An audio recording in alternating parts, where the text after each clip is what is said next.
I have given my heart and soul to my husband for 20 years. One day, when I return home, I find signed divorce papers. I swiftly reach out to him, and he answers with a frosty tone. I'm moving out of the house. Make sure to sign the divorce papers, okay? What? This is too sudden. At least tell me the reason. Fine, I will tell you. My girlfriend is pregnant. You are no longer needed. Girlfriend? Pregnant? What are you talking about? I won't pay a cent for alimony. There's no proof of my infidelity anyway. I'm bursting with rage at this point. I've dedicated myself entirely to him, managing the household, caring for our child, and tending to his mom for 2 decades. Yet, he wants to end it with a single phone call for such a selfish reason. You just wait and see. I immediately suppress my anger. Oh, I see. Fine. Let's get a divorce. Oh, really? In the following month, he goes into a frenzy, bombarding me with calls. I'm Martha, a 46-year-old nurse. I've taken pride in working since I was younger. My husband's name is Tony. He's 2 years older than me and works in a telecom company. We met through our mutual friend. His dependable and manly attitude grabbed my heart back then. We started going out, and eventually, he popped the question. I was thrilled to be engaged to him. His father had passed away during his university, so his mother lived alone.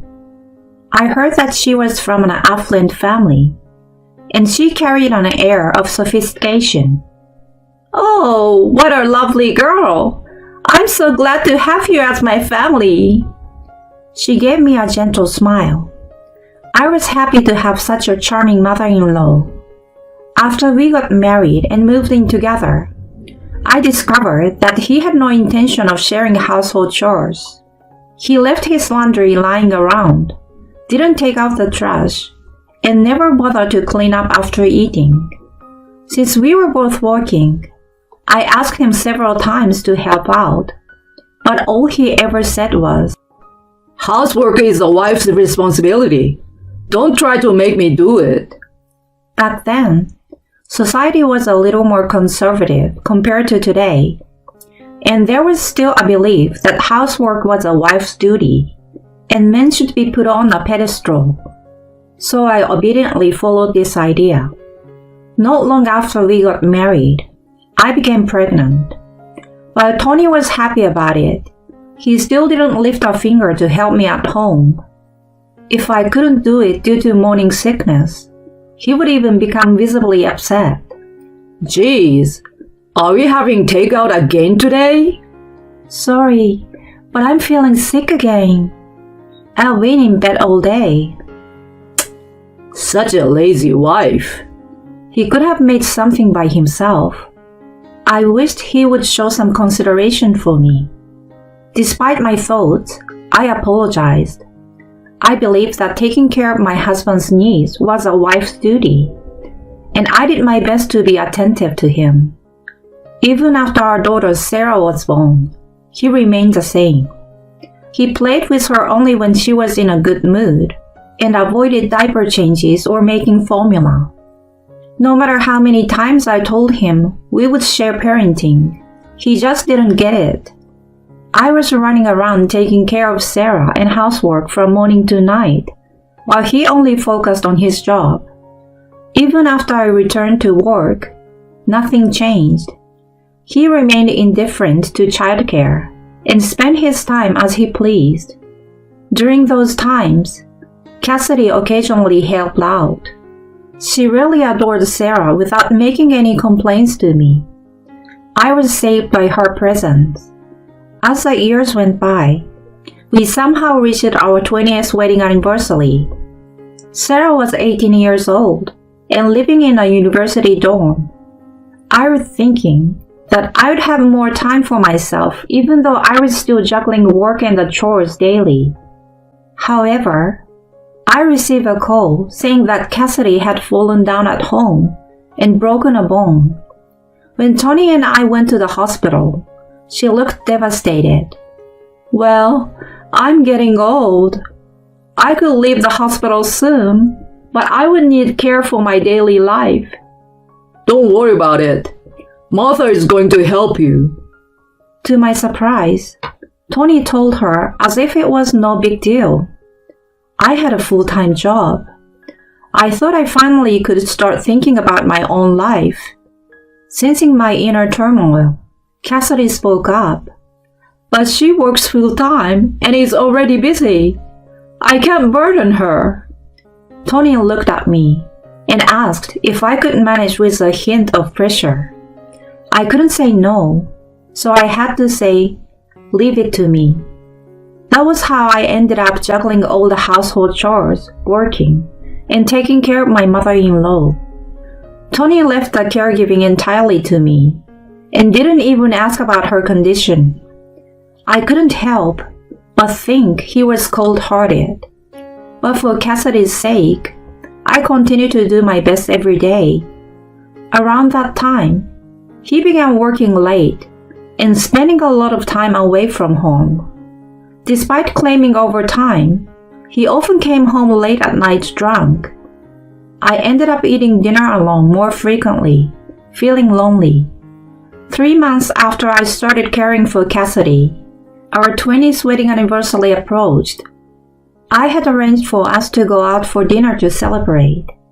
In the midst of the daily grind of work, housework, and caregiving, it was the one thing I looked forward to. Honey, don't forget, we have a dinner reservation for our wedding anniversary tonight. Let's meet in front of the restaurant, okay? I reminded Tony, handing a briefcase to him as he was leaving for work. I know. See you later. I watched him walk out of the door, and then I headed to work as well. After finishing my shift, I waited in front of the restaurant at the agreed upon time of 6 p.m., but he didn't show up. I got anxious and tried calling him multiple times, but he didn't answer. Finally, on the 8th call, he picked up. It sounded pretty noisy where he was. Why are you calling me over and over? It's our anniversary dinner, remember? It's almost time. He made a dismissive snigger and responded. Never mind the anniversary. Seriously, it's pointless celebrating that now. What the? Only you care about that stuff. Go ahead and celebrate on your own. Just so you know, I'm not coming home tonight. Wait, hold on. He hung up without listening to my pleas. In the end, I couldn't bring myself to eat alone, so I canceled the reservation and left the restaurant disappointed. I told Sarah what happened when she called. She got angry on my behalf and called him a jerk, which made me feel a bit better.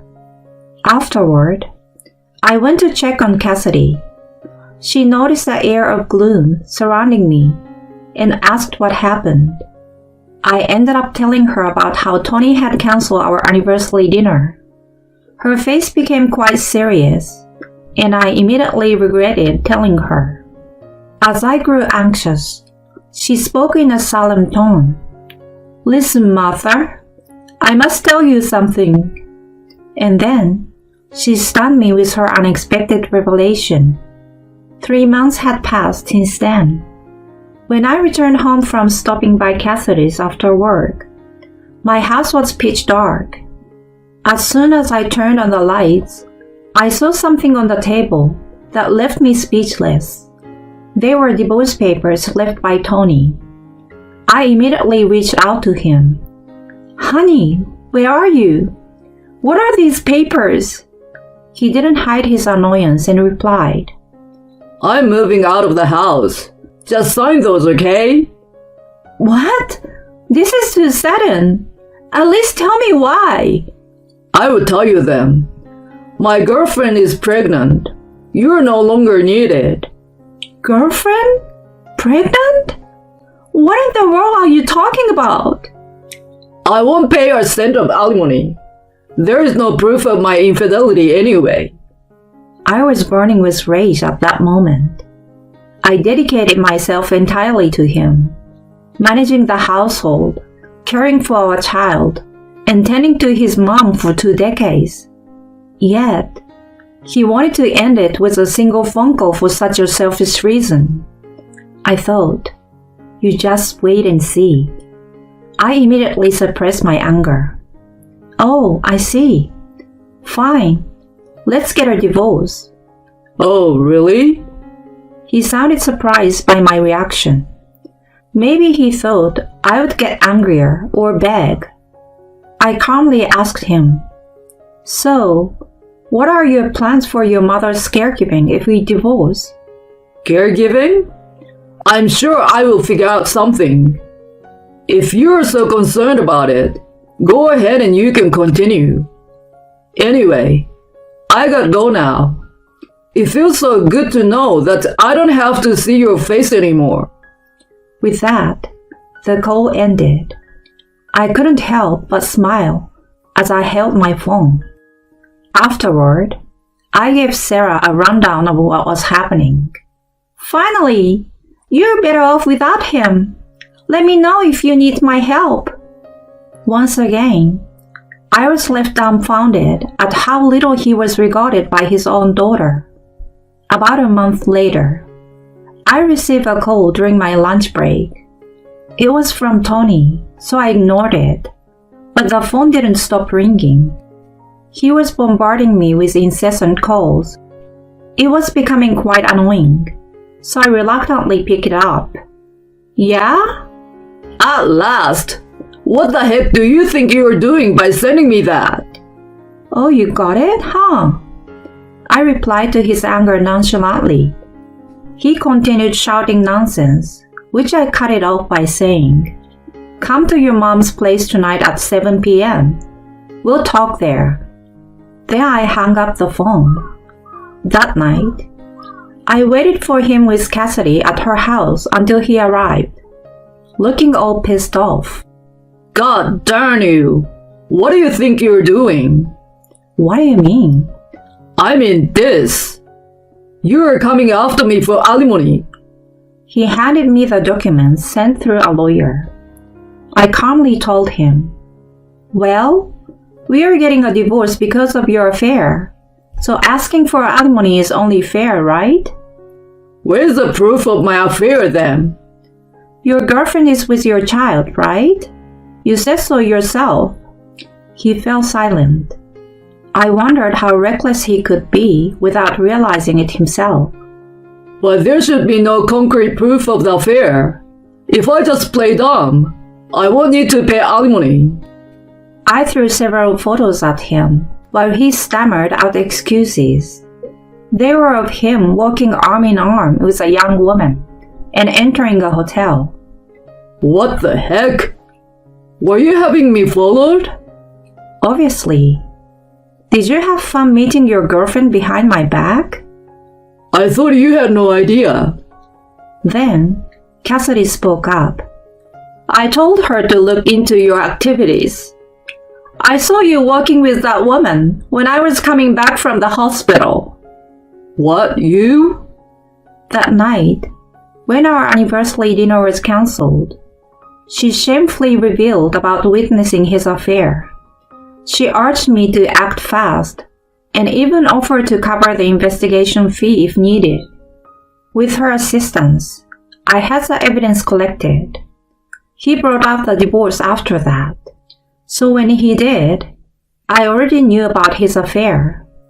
I spoke matter-of-factly to Tony, who looked at me and Cassidy alternately. So we are getting a divorce. I will claim $30,000 for alimony and property division. Wait a minute. Please spare me from alimony. I have a new life waiting for me, you know. I'm going to have a child with her. The confidence and bravado from earlier disappeared, and he pleaded meekly. I looked down at him with a cold gaze. No, I will not spare you. If you refuse to pay, We'll go to court or whatever it takes." Hearing that, he suddenly became defiant. Fine. I will pay alimony or whatever. Anyway, I will inherit my mom's estate soon. Her family is rich, and I'm her only son. I'm going to get a substantial inheritance, you know. He sneered with a malicious expression. At that moment, Cassidy, looking exasperated, said, "You couldn't have cared less about me, and you betrayed Martha, who devoted herself to raising Sarah and caring for me. Do you really think you're getting an inheritance?" "I intend to give my assets to her and Sarah before I pass away. I've already changed the beneficiary for my life insurance to her. Don't expect to get anything from me."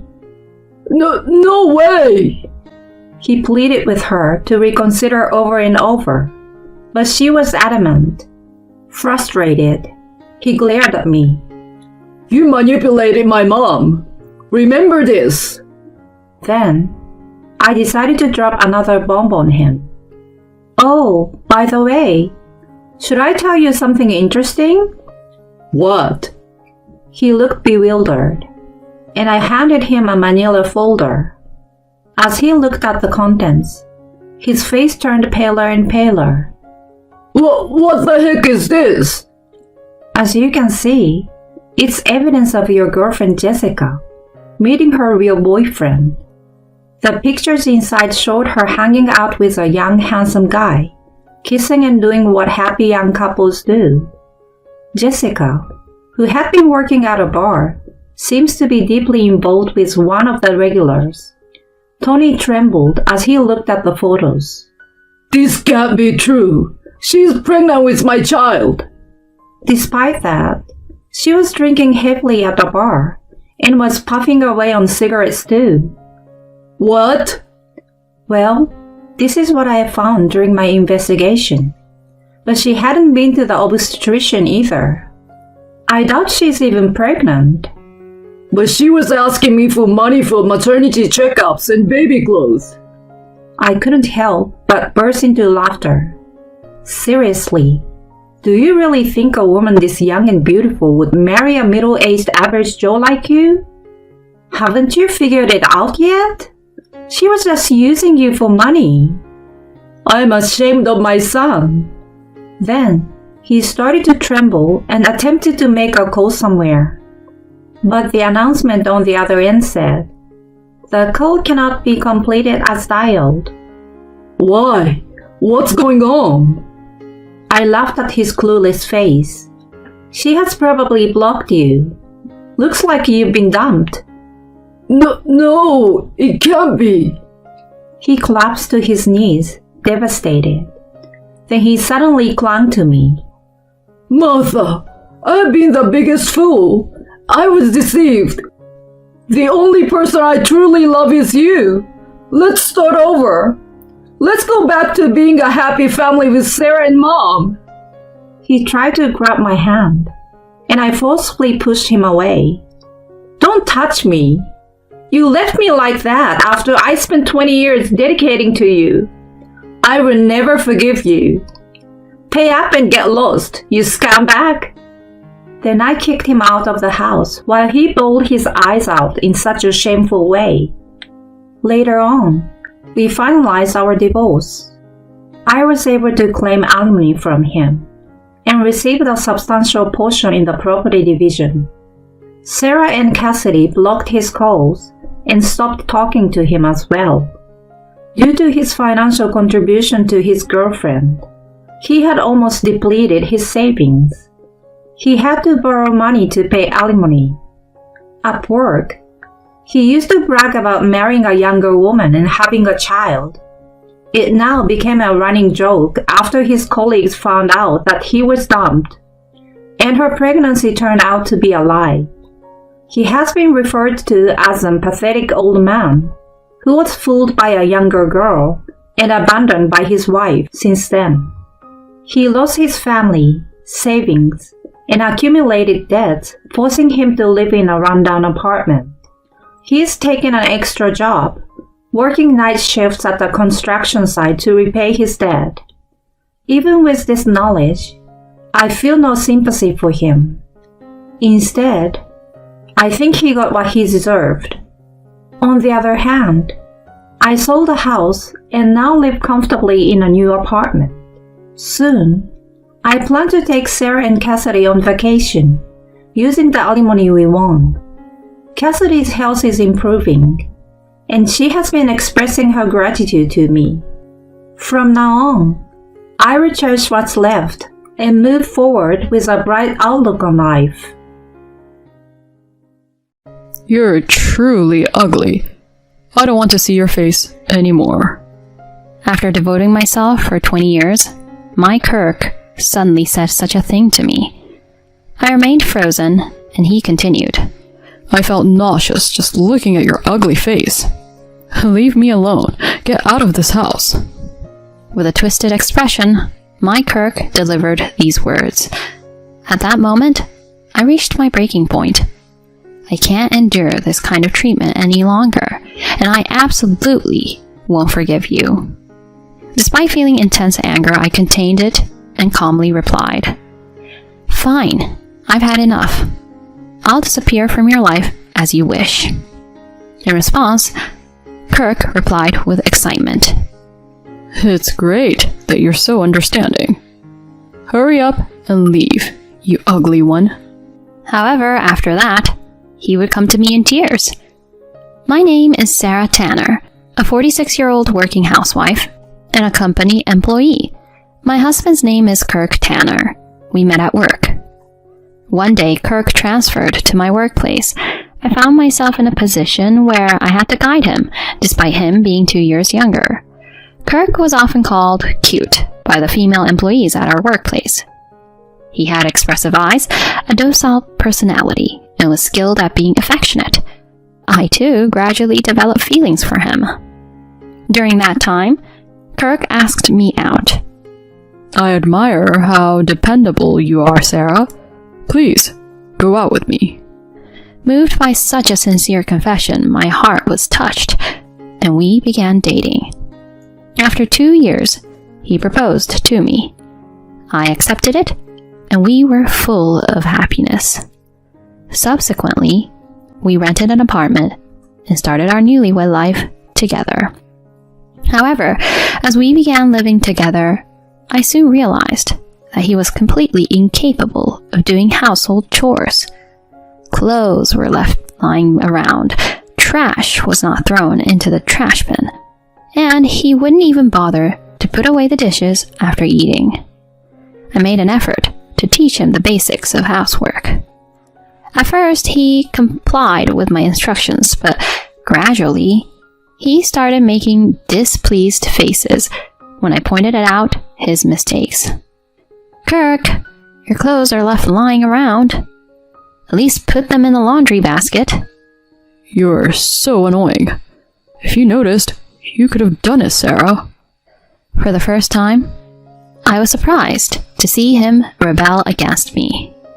Why can't you take care of your own things?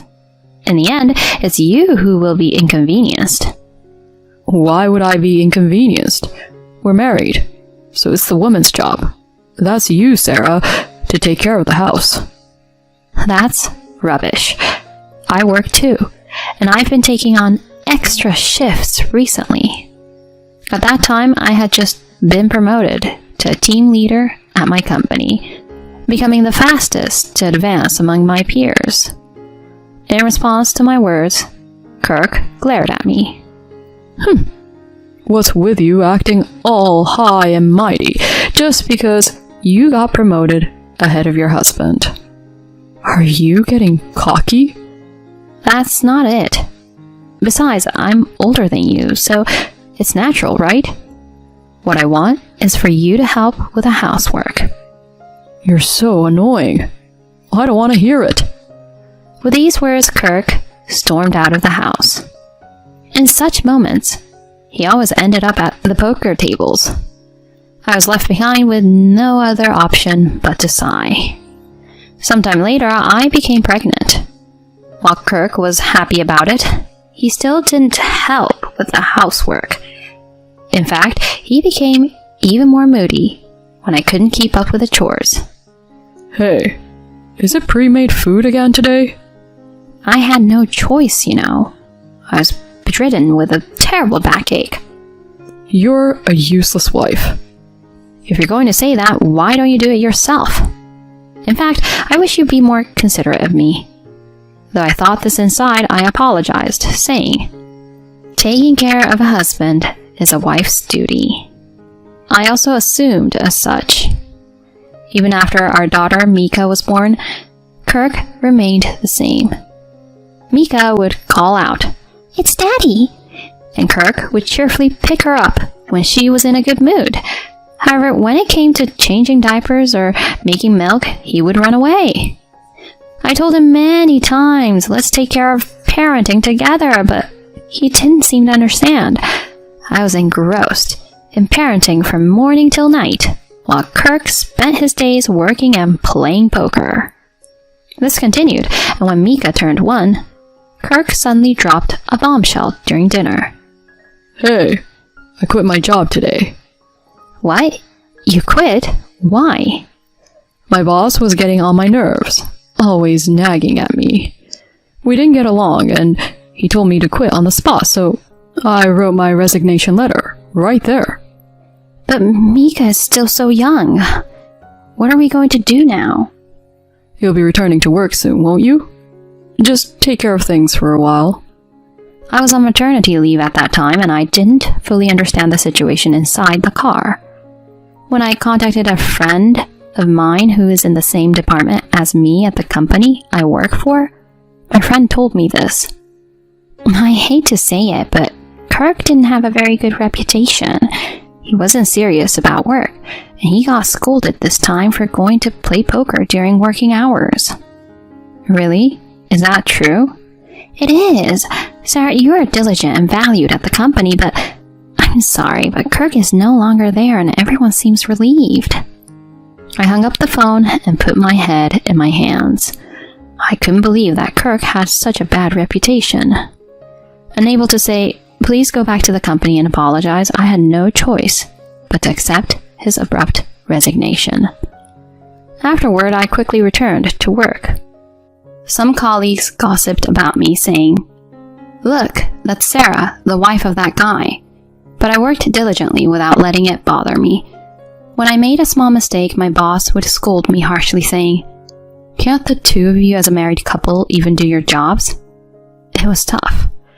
During that time, Kirk, on the other hand, didn't actively search for a proper job, and instead occasionally took on part-time work, only to quickly grow bored and quit, becoming unemployed again.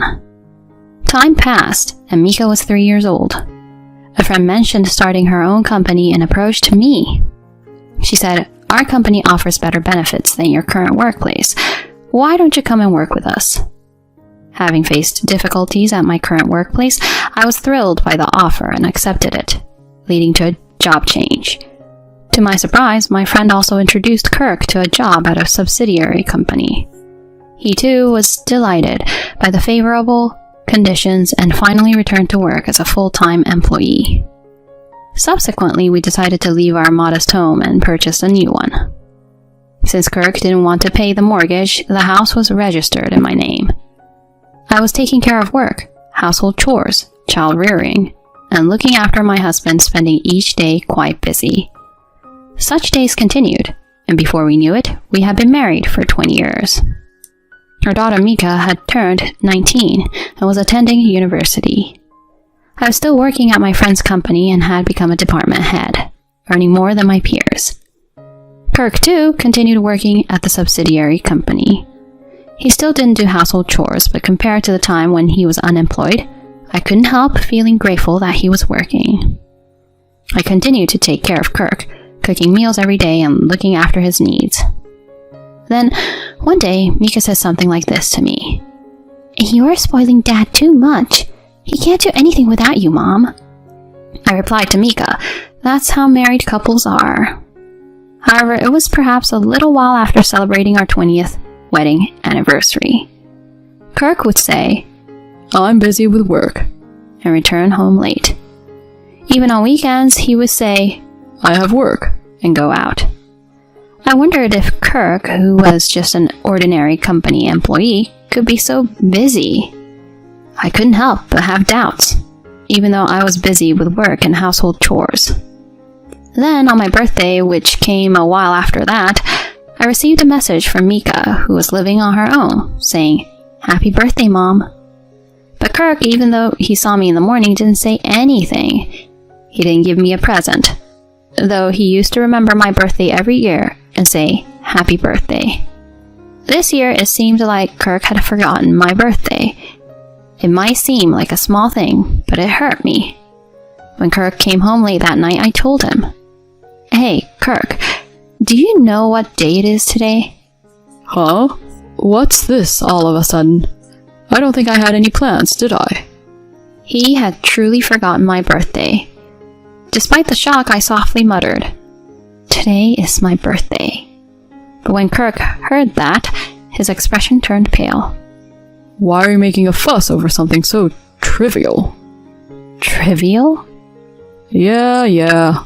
Happy birthday, happy birthday. Is that enough? Saying that, he tried to slip past me and head to the bathroom. At that moment, I smelled a fragrance of woman's perfume that I didn't recognize. What's this scent? Could it be that the reason for Kirk coming home late recently is? It was the first time I began to doubt my husband. I couldn't help it, so I casually asked an acquaintance at his workplace about my husband. He immediately had an evasive expression and hesitated in his response. Seeing his reaction, I decided to go ahead and request a thorough investigation on Kirk from a professional agency. The results were crystal clear. Surprisingly, Kirk was having an affair with a coworker who was 10 years younger. I was in shock and felt dizzy as I stared at the investigation results. Just then, Kirk returned home.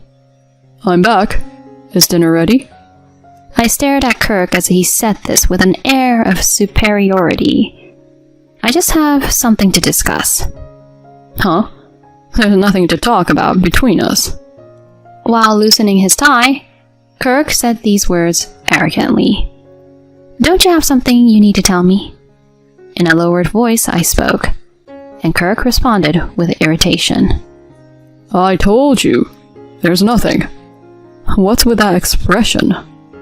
As I remained silent, he finally blurted out, You're still ugly. I don't even want to look at your face anymore. "What?" I feel sick looking at your ugly face. Just leave me alone. Get out of this house. Kirk said these words with a contorted face. At that moment, I reached my breaking point. After 20 years of dedication as a wife, he called me ugly and told me to leave? I couldn't endure it any longer. I would never forgive him. Despite the intense anger I felt, I kept it in check and calmly told him, "That's enough. Just as you wish, I'll disappear from your life." Then Kirk's voice cracked up. You're such an obedient woman. Leave quickly, ugly. Kirk said that and swiftly went to take a bath. The next day, after confirming my husband had gone to work, I took action. I had already booked a moving company and they began moving everything out of the house.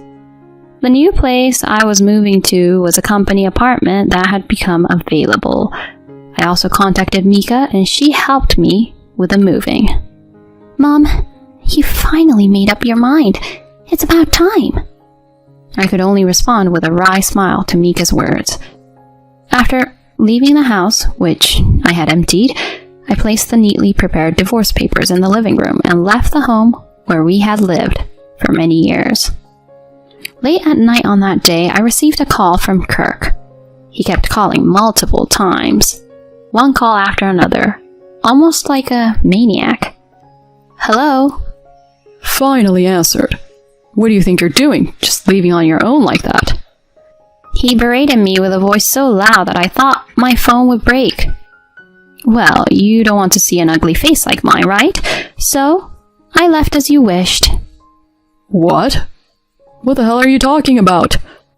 Tomorrow at 5 p.m., meet me at the cafe in front of the station and let's talk there.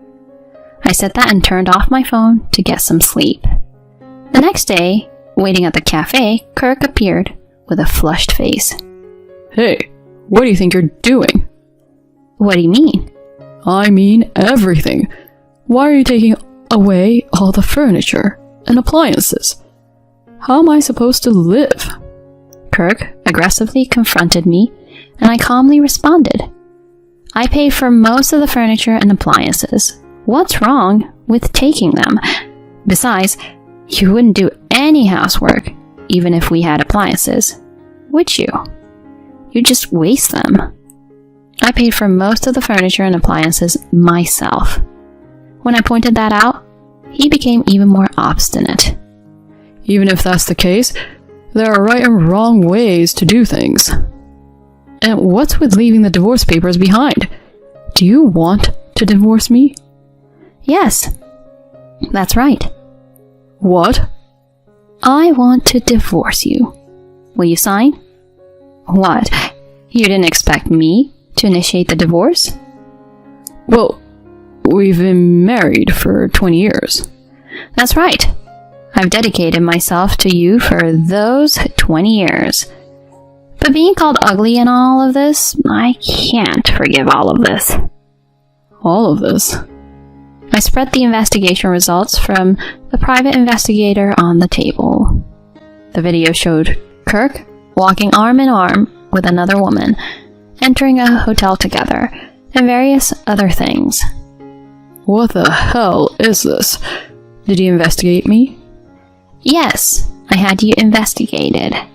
It seems like you started this affair this year. And did you enjoy betraying me and meeting her? Ugh. With Kirk struggling for words, I said calmly, "So we are getting a divorce. I'll request $300,000 for the affair, compensation, and asset division. The house is in my name, so I'm going to sell it. Please leave soon." Wait a minute. A fair compensation? Selling the house? Please don't do that to me. The man who just moments ago was concerned with another woman now had a pale face.